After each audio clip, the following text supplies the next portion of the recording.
ابھی تک آپ نے ہمارے چینل کو سبسکرائب نہیں کیا تو سبسکرائب کر لیجئے اور بیل آئیکن کو پریس کر دیجئے تاکہ ہمارے نئے ویڈیوز نوٹیفیکیشن سب سے پہلے مل جائے آپ کو۔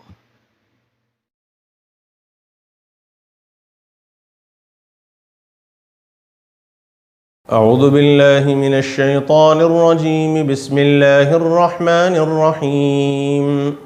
قل اعوذ برب الفلق من شر ما خلق ومن شر غاسق اذا وقب ومن شر النفاثات في العقد ومن شر حاسد اذا حسد۔ سورۃ الفلق کی گزشتہ دو مجلسوں میں آپ کے سامنے یہ بات بیان کی گئی کہ سورہ فلق اور سورہ ناس کس پس منظر میں نازل ہوا۔ اللہ کے نبی صلی اللہ علیہ وآلہ وسلم پر جو سحر اور جادو کیا گیا تھا، اس جادو کے ازالے کے واسطے یہ دو صورتیں نازل ہوئیں۔ گزشتہ یہ بتلایا گیا تھا کہ ان دونوں صورتوں میں 11 آیات ہیں اور اللہ کے نبی صلی اللہ علیہ وسلم پر ایک کنگھی کے 11 دندانوں پر مختلف 11 گھیٹیاں لگا کر جادو کیا گیا تھا، اور یہ دونوں صورتیں نازل ہوئیں اور اس میں یہ رد کیا گیا اور یہ بتلایا گیا کہ اس طرح ایک ایک آیت پڑھی جائے اور گرہ کھول کر اللہ کے نبی صلی اللہ علیہ وسلم کو جادو سے اللہ تعالیٰ نے شفا نصیب فرمائی۔ گزشتہ کی مجلس میں یہ بات عرض کی گئی کہ جادو کس چیز کا نام ہے، جادو سے ہوتا کیا ہے، یہ بتلایا گیا تھا۔ جیسا کہ آپ کے سامنے یہ بات آئی کہ جادو کے ذریعے شیاطین کو اصل میں خوش کیا جاتا ہے، چاہے منتر کے ذریعے، چاہے کسی اور لفظ اور کسی اور کلمات کے ذریعے۔ اور اس سلسلے میں یہ ایک علمی موضوع ہے کہ جادو کے ذریعے، سحر کے ذریعے کیا کسی چیز کی حقیقت تبدیل ہوتی ہے یا صرف وہ نظر بندی ہے۔ یہ ایک علمی مسئلہ ہے اور بہت لمبا چوڑا تفصیل طلب اختلافی موضوع ہے کہ جادو کے ذریعے جس چیز پر سحر کیا گیا، ایک ہوتا ساحر یعنی جادو کرنے والا، مختلف منتروں کے ذریعے، مختلف عمل کے ذریعے جادو کا عمل کرنے والا، اور ایک ہوتا مسحور یعنی جس پر جادو کیا گیا، اور سحر اس منتر کو کہتے ہیں۔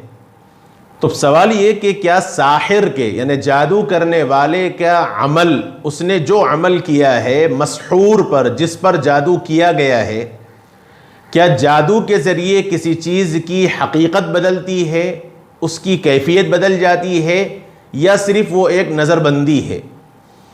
یہ ایک علمی موضوع ہے، اس لیے عوام کو اس کی ضرورت نہیں ہے۔ البتہ زیادہ صحیح اور راجح بات یہ ہے کہ دونوں چیزیں ممکن ہیں۔ جادو کے ذریعے بعض مرتبہ چیزوں کی حقیقت بدل جاتی ہے اور بعض مرتبہ صرف نظر آتا ہے، حقیقت نہیں بدلتی۔ حضرت موسیٰ علیہ نبینا وعلیہ السلام کے زمانے میں جادو کا بہت زیادہ زور تھا، اور غالباً کسی موقع پر یہ بات عرض کی گئی تھی، غالباً مجالس نبوی کے سلسلے میں یہ بات آئی ہے۔ اللہ تعالیٰ نے ہر نبی کو جو معجزہ دیا ہے وہ اس وقت کے اعتبار سے دیا ہے۔ اس وقت میں جس چیز کا شہرہ تھا، جس چیز کا زیادہ چرچا تھا، اس کے مقابل میں اسی جیسا اللہ تعالیٰ نے بطور چیلنج کے نبی کو معجزہ عطا فرمایا۔ حضرت موسیٰ علیہ نبینا وعلیہ السلام کے زمانے میں جادو کا بہت زیادہ زور تھا، بلکہ جادو کے سیکھنے پر مجبور کیا جاتا تھا۔ تو اللہ رب العزت نے حضرت موسیٰ علیہ السلام کو جو معجزہ دیا وہ ظاہر میں اسی جیسا تھا، یعنی جادو تو نہیں تھا لیکن دیکھنے والوں کو جادو جیسے چیز نظر آتی تھی۔ جب حضرت موسیٰ کے مقابلے میں جادوگر آئے فرعون کے حکم سے، اور کئی جادوگروں نے اپنی کارستانی جب پیش کی، تو قرآن مجید نے یہ فرمایا فَأَلْقَوْا حِبَالَهُمْ وَعِصِيَّهُمْ، ان لوگوں نے اپنے ڈنڈے اور اپنی رسیاں ڈال دی. وہ لوگ بڑے بڑے ڈنڈے اور رسیاں لے کر آئے تھے اپنے کرتب دکھانے کے واسطے. تو جادوگروں نے جب زمین پر وہ ڈالا تو قرآن یہ کہتا ہے فَأَلْقَوْا حِبَالَهُمْ وَعِصِيَّهُمْ يُخَيَّلُ إِلَيْهِ مِنْ سِحْرِهِمْ أَنَّهَا تَسْعَى. یعنی ایسا خیال ہونے لگا, یخیلو کا لفظ استعمال کیا قرآن مجید نے کہ ایسا خیال ہونے لگا کہ وہ رینگتے ہوئے اور چلتے ہوئے سانپ ہیں, حالانکہ وہ حقیقت نہیں تھا بلکہ وہ صرف نظر آنے والا تھا. وہ کرتب سازی تھی یا وہ نظر بندی تھی جس کی وجہ سے دیکھنے والے کو ایسا نظر آیا, ورنہ حقیقت ایسا نہیں تھا. اور وہی جب حضرت موسیٰ علیہ السلام نے اپنا معجزہ پیش کیا, جب اپنا ڈنڈا زمین پر ڈال دیا تو وہ ایک ایسا خطرناک اژدہا بنا کہ جس نے ان کے سارے کرتب سازی کو اور ان کے ساری نظر بندیوں کو اور ان کے ڈنڈوں کو اور ان کے رسیوں کو سب اس نے ایک مرتبہ نگل لیا. تو وہ حقیقت بدلی, انہیں معجزے میں حقیقت بدلی اور جادو میں حقیقت نہیں بدلی بلکہ ایسا خیال محسوس ہوا. یہ قرآن کے اشارات سے پتہ چلتا ہے. بہرحال اتنی بات ضرور ہے کہ سحر کے ذریعے, جادو کے ذریعے شیاطین کو خوش کیا جاتا ہے اور اس کے ذریعے انسان دوسروں پر اثر انداز ہونے کی کوشش کرتا ہے. لیکن لفظ جادو کے ذریعے, اس منتر کے ذریعے کوئی اس کی حقیقت نہیں ہے, اس کے اندر اتنی تاثیر نہیں ہے کہ وہ اس کی وجہ سے کوئی تبدیلی آ جائے جب تک اللہ رب العزت نہ چاہے. اللہ تعالیٰ خالق کائنات ہے, اللہ تعالیٰ قادر مطلق ہے. ہر مخلوق کے اعتبار سے اچھی اور بری چیزوں کی تدبیریں اللہ ہی کرتے ہیں. اسی لیے آپ کو معلوم ہونا چاہیے کہ بندہ جب ایمان مجمل اور ایمان مفصل کے جب پڑھتا ہے تو اس میں یہ بات بھی ہے کہ آمنت باللہ وملائکت وغیرہ وغیرہ, اس میں آخر لفظ یہ بندہ پڑھتا ہے والقدر خیرہ وشرہ من اللہ تعالی. یعنی میں اس بات پر ایمان رکھتا ہوں, یہ میرا ایمان ہے, یہ میرا عقیدہ ہے کہ ہر مخلوق کے اعتبار سے ہر بھلائی اور اچھائی اللہ کی طرف سے ہے. اور اللہ تعالیٰ کے اعتبار سے تو ہر چیز اچھی ہے, اللہ تعالیٰ کے اعتبار سے تو ہر چیز میں بھلائی ہے. مخلوق کے اعتبار سے, بندوں کے اعتبار سے یہ برائی ہے. مثلا بیمار ہونا یا مصیبت میں مبتلا ہونا, کسی آفت کا شکار ہونا, کسی وائرس میں مبتلا ہو جانا, جیسے اس وقت ہم کرونا وائرس کے ایک مصیبت میں زد میں مبتلا ہیں, کبھی ٹڈی دل کے آفت میں مبتلا ہو جا رہے ہیں, کبھی مختلف قسم کے طوفانوں کے ذریعے ہم آزمائش کے دوچار ہو رہے ہیں. یہ مختلف قسم کی جو آزمائشیں ہیں, اگر غور کیا جائے تو بندے کے اعتبار سے, بندہ اپنے اعتبار سے, انسان اپنے اعتبار سے اس کو برا سمجھ رہا ہے کہ ظاہری اعتبار سے بیمار ہو رہا ہے, ظاہری اعتبار سے ٹڈی کے نتیجے میں فصلوں کا نقصان ہو رہا ہے, ظاہری اعتبار سے ان طوفانوں کے نتیجے میں انسان کے جانی اور مالی نقصانات ہو رہے ہیں. تو بندے کے اعتبار سے یہ برا ہے, لیکن حقیقت یہ ہے کہ اس میں کوئی نہ کوئی مصلحت ہے اور خیر ہے, اور اللہ کے اعتبار سے خیر ہی ہے. اس لیے والقدر خیرہ وشرہ من اللہ تعالی. تو جیسے کائنات کے تمام کام میں یہ عقیدہ ہونا چاہیے, اور یہ عقیدہ ہے مسلمانوں کا کہ ہر کام اللہ کے قرین مصلحت ہوتا ہے, اللہ تعالیٰ کے عین کے اعتبار سے ہوتا ہے, اور ہر کام اللہ تعالیٰ میں خیر ہی ہے, اللہ کی طرف شر کی اور برائی کی نسبت نہیں کی جا سکتی. ایسے ہی جادو کا مسئلہ ہے. ساحر سحر ضرور کرتا ہے, ساحر کوئی منتر کرتا ہے, جادوگر کوئی جادو کے ذریعے کسی پر سحر دکھاتا ضرور ہے, لیکن اعتقاد اور ایمان یہ ہے کہ جب تک اللہ رب العزت اس میں تاثیر پیدا نہ کرے, جب تک اللہ اس میں مبتلا کرنا نہ چاہیں, جب تک بندے پر کوئی سحر اثر نہیں کر سکتا. اسی لیے قرآن مجید نے جادو کی حقیقت کو جب بیان کیا, بلکہ اس دنیا کے اندر جادو کا فن کہاں سے آیا, کب آیا, سورہ بقرہ کے اندر اللہ تعالیٰ نے بیان فرمایا. اور جالوت اور مالوت یہ دو فرشتوں کا ذکر, ہاں اللہ تعالیٰ نے فرمایا وَاتَّبَعُوا مَا تَتْلُو الشَّيَاطِينُ عَلَى مُلْكِ سُلَيْمَانَ وَمَا كَفَرَ سُلَيْمَانُ وَلَكِنَّ الشَّيَاطِينَ كَفَرُوا يُعَلِّمُونَ النَّاسَ السِّحْرَ وَمَا أُنزِلَ عَلَى الْمَلَكَيْنِ بِبَابِلَ هَارُوتَ وَمَارُوتَ. ہاروت اور ماروت دو فرشتے تھے, اللہ تعالیٰ نے آزمائش کے طور پر ان کو بھیجا. اور ایک بڑا لمبا پس منظر ہے, سورہ بقرہ کی تفسیر جب انشاءاللہ سامنے آئے گی تو اس وقت بات آئے گی.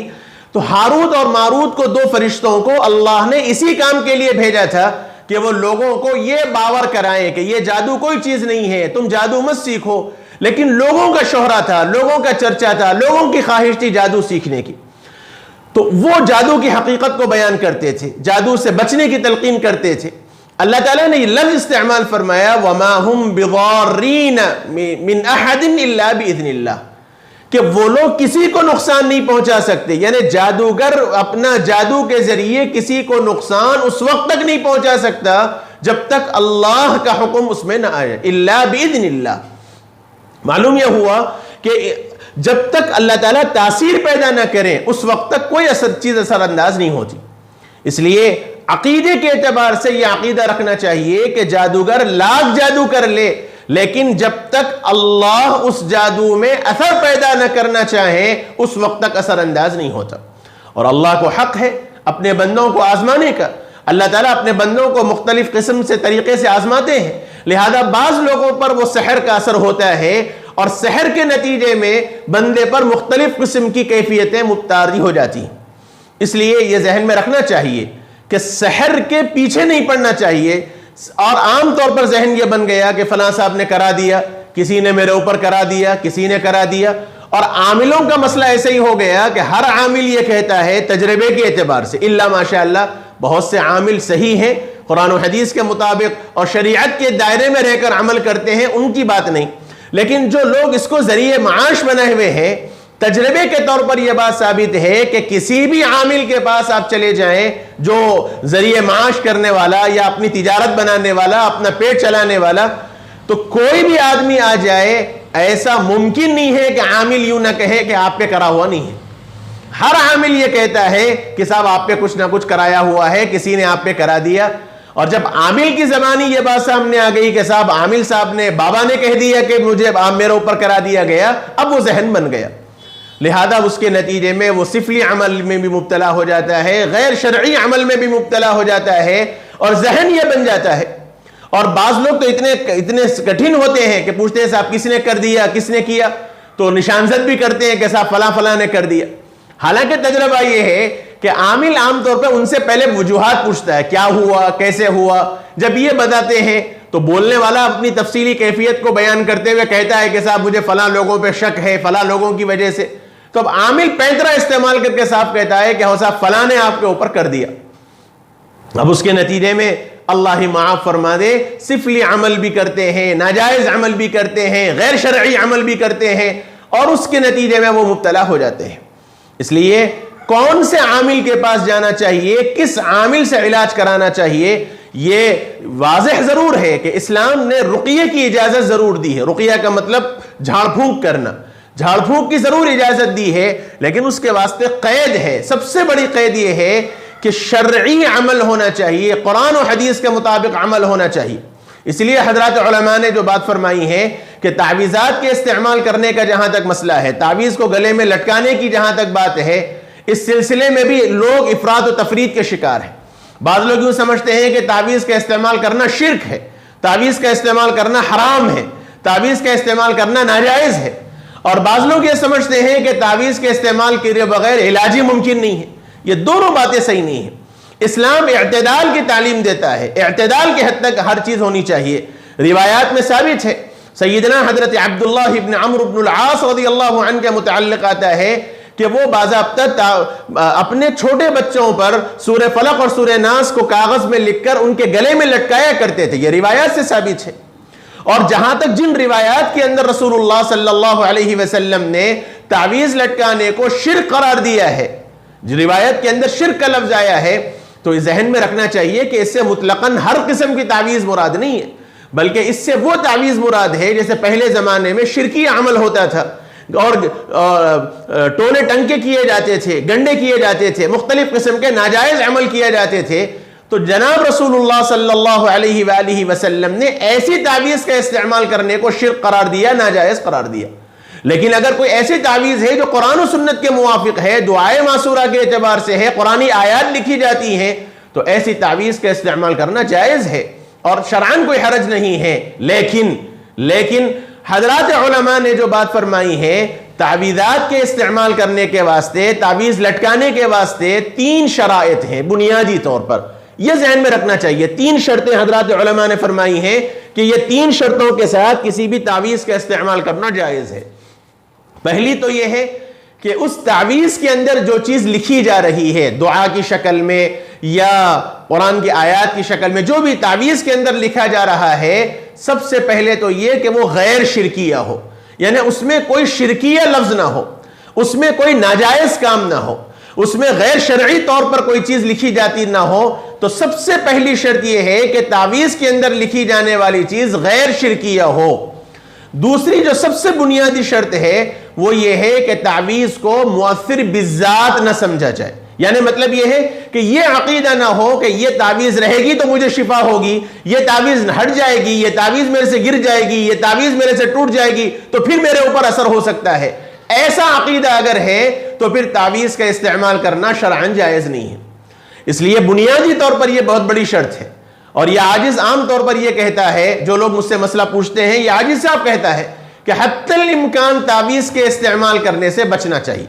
جھاڑ پھونک کر لیجئے، دم کر لیجئے اپنے اوپر. اللہ کے نبی صلی اللہ علیہ وسلم نے سورہ فلق سورہ ناس کا اپنے اوپر دم کیا ہے. اس سے پہلے کی مجلس میں وہ فضائل میں آپ کے سامنے روایات آئی ہیں. دم کر لینا الگ چیز ہے، لیکن تعویذ کا حتی الامکان استعمال کرنے سے بچنا چاہیے. کیوں؟ اس لیے کہ بنیادی طور پر جو شرط حضرات علماء نے فرمائی ہے وہ شرط ہے تعویذ کو مؤثر بالذات نہ سمجھا جائے. لیکن عوام کا ذہن یہ ہوتا ہے، عام طور پر ذہن یہ بنتا ہے کہ صاحب یہ تعویذ رہے گی تو میں محفوظ رہوں گا، تعویذ گر گئی، تعویذ ٹوٹ گئی تو پریشان ہو جاتے ہیں لوگ اور یوں کہتے ہیں صاحب تعویذ ختم ہو گئی. اور عقیدہ ایسا بن جاتا ہے کہ جب تک تعویذ رہے گی میں محفوظ رہوں گا، اور اگر تعویذ ٹوٹ گئی اب وہ خیال پھر آتا ہے صاحب پھر میں بیمار پڑ گیا، پھر میرے اوپر سحر ہو گیا. تو یہ عام طور پر عقیدے کی کمزوری کی وجہ سے جس شرط کی بنیاد پر علماء نے تعویذ استعمال کرنے کی اجازت دی ہے، عام طور پر عوام کا اس شرط پر استعمال ممکن نہیں ہے. اس لیے یہ عاجز یہ کہتا ہے کہ حتی الامکان جتنا ہو سکے، جہاں تک ہو سکے تعویذ کے استعمال سے پرہیز ہی کرنا چاہیے، لیکن ناجائز نہیں بول سکتے، شرک نہیں بول سکتے، حرام نہیں بول سکتے، غلط نہیں بول سکتے. یہ عقیدہ چونکہ پایا جاتا ہے اور لوگ اس طرح مبتلا ہو سکتے ہیں، اس لیے یہ مناسب ہے کہ تعویذ کا استعمال کرنا مناسب نہیں ہے، بہتر نہیں ہے، لیکن ناجائز نہیں کہہ سکتے. لہذا ایک شرط تو یہ ہوئی کہ اس میں شرکیہ الفاظ استعمال نہ ہو. دوسری شرط یہ ہے کہ اس کو مؤثر بالذات نہ سمجھا جائے.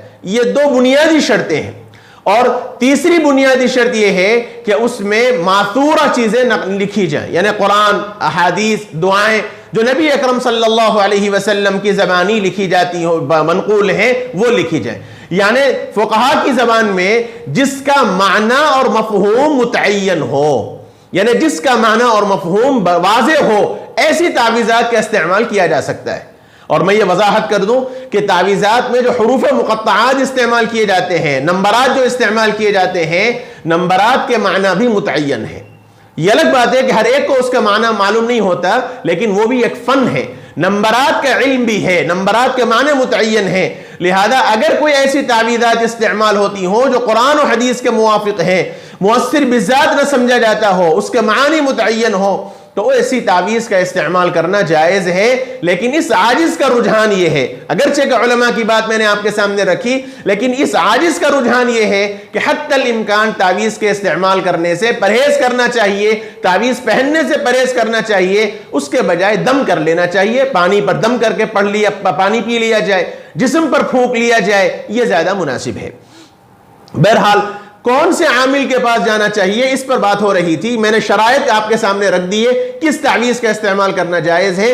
بنیادی طور پر ایسا عامل جو متشرع ہو، قرآن اور حدیث کے موافق عمل کرتا ہو، صحیح عمل کرتا ہو، جائز عمل کرتا ہو، تو ایسے عامل کے پاس جانا اور ایسے عامل سے عمل کرانا اور ایسے عامل سے علاج کرانا جائز ہے. بقیہ کسی بھی ناجائز عمل کرنے والا، سفلی عمل کرنے والا، ایسے عاملوں کے پاس جانا حرام ہے، ناجائز ہے، اور ایمان کے خطرہ کی علامت ہے. انسان کے عقیدے کے خراب ہونے کا اندیشہ ہوگا. اور سفلی عمل کون کرتا ہے؟ ایک علامت کے طور پر میں بتلا دوں کہ بعض عامل ایسے ہیں جو گندے رہتے ہیں، وہ گندگی ہی کی بنیاد پر ان کا عمل ہوتا ہے. بعض عاملوں کے متعلق تو یہاں تک مجھے سننے میں آیا، تحقیق مجھے نہیں ہے، سنی سنائی بات ہے کہ وہ باضابطہ گندے رہتے ہیں، ناپاک ہونے کے بعد وہ غسل نہیں کرتے اور بعض مخصوص دنوں میں عمل کرتے ہیں اور مخصوص چیزیں کھاتے ہیں، مخصوص چیزیں نہیں کھاتے، حتیٰ کہ ناپاکی یعنی پاخانہ وغیرہ کا خلال بھی اپنے دانتوں میں کرتے ہیں۔ بہرحال اس قسم کے جو کام ہے سفلی عامل کے پاس، سفلی عملیات کرنے والے کے پاس عمل کرانا ناجائز ہے، حرام ہے۔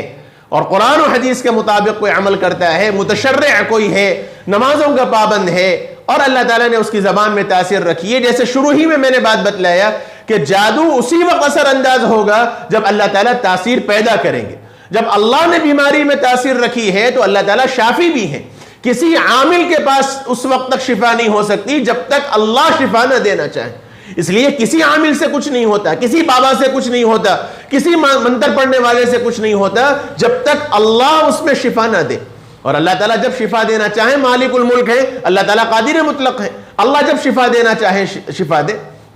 جیسے کسی ڈاکٹر کے پاس آپ جاتے ہیں تو ایک مسلمان کا یہ عقیدہ ہوتا ہے کہ ڈاکٹر کچھ نہیں کر سکتا، ڈاکٹر صرف دوا دے گا، ڈاکٹر صرف نسخہ تجویز کرے گا، اور کسی ڈاکٹر کے پاس جانے کو، کسی ڈاکٹر کے پاس علاج کرانے کو کوئی ناجائز نہیں سمجھتا، کوئی اسباب کے خلاف نہیں سمجھتا۔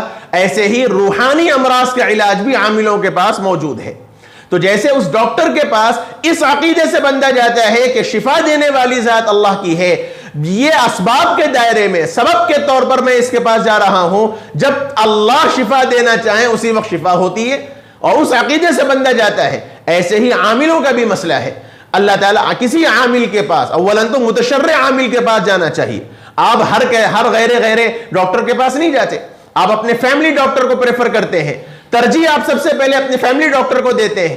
فیملی ڈاکٹر سے بھی کچھ نہیں ہوتا، اور اگر مرض اس نوعیت کے پہنچ گیا تو اس مرض کے آپ اسپیشلسٹ کے پاس جاتے ہیں، آپ تحقیق کرتے ہیں، آپ معلوم کرتے ہیں کہ صاحب کون سے ڈاکٹر کے پاس جانا چاہیے۔ ہر BUMS کے پاس یا MBBS کے پاس نہیں چلے جاتے۔ جب ڈاکٹر کے پاس جانے کے وقت آپ اتنی تحقیق کرتے ہیں، معلوم کرتے ہیں، لوگوں سے پوچھتے ہیں کون کس مرض کا اسپیشلسٹ ہے، اور ایک مرض کے کئی اسپیشلسٹ ہیں، اس میں بھی جو سب سے زیادہ مشہور ہے آپ اس کے پاس جاتے ہیں، تو عملیات کے سلسلے میں یہ احتیاط کیوں نہیں کی جاتی؟ جس عامل کا نام سنا اس کے پاس چلے گئے، ادھر چلے گئے ادھر چلے گئے، اپنا عقیدہ خراب کر لیا۔ اس لیے کسی بھی عامل کے پاس جائیں تو سب سے پہلے تحقیق کرنا چاہیے کہ کون سا عامل صحیح ہے، وہ عامل جو متشرع ہے، وہ عامل جو قرآن و حدیث کے مطابق عمل کرتا ہے، جو نمازوں کا پابند ہے، جو شریعت کا پابند ہے، جو اپنے وجود کے اعتبار سے، اپنے چہرے کے اعتبار سے، اور اپنے جسم کے اعتبار سے، اپنے لباس کے اعتبار سے متشرع نظر آتا ہے، تو اللہ پاک اس کی زبان میں انشاءاللہ تاثیر دیں گے۔ ایسے عامل کے پاس آپ ضرور جائیے اور علاج کرائیے، اور حتی الامکان اپنا علاج خود کیجیے۔ سورہ فلق سورہ ناس نازل ہوا اسی واسطے، آپ اس کا ورد کیجئے، آیت الکرسی کا ورد کیجئے، اور سورہ بقرہ کی آخری آیتوں کا ورد کیجئے۔ اپنا عمل خود کیجئے، یہ زیادہ مناسب ہے۔ ضرورت پڑنے پر تحقیق کرنے کے بعد کسی عامل کے پاس آپ جائیے، یہ ضروری ہے۔ تو یہ آج کی مجلس میں کس عامل کے پاس آپ کو جانا چاہیے، کون سے عامل کے پاس آپ کو نہیں جانا چاہیے، تعویذ کا استعمال آپ کے لیے جائز ہے یا نہیں ہے، کون سا عمل آپ کے لیے درست ہے، یہ مختصر سی باتیں آج آپ کے سامنے عرض کی گئیں۔ اگلی مجلس میں انشاءاللہ سورہ فلق کی آیات کا ترجمہ آپ کے سامنے آئے گا، اور خاص طور پر 3 باتوں سے اللہ رب العزت نے شر سے پناہ مانگی۔ 3 باتوں کے شر سے، 3 چیزوں کے شر سے اللہ نے اپنے بندوں کو سکھایا ہے کہ ساری مخلوق سے تو پناہ مانگو ہی مانگو اللہ کی، لیکن 3 چیزوں سے خاص طور پر پناہ مانگو۔ وہ 3 چیزیں کون سی ہیں، اس کی تفسیر انشاءاللہ اگلی مجلس میں ہوگی۔ سبحان اللہ و بحمدہ، سبحانک اللہم و بحمدک، نشہد ان لا الہ الا انت، نستغفرک و نتوب الیک۔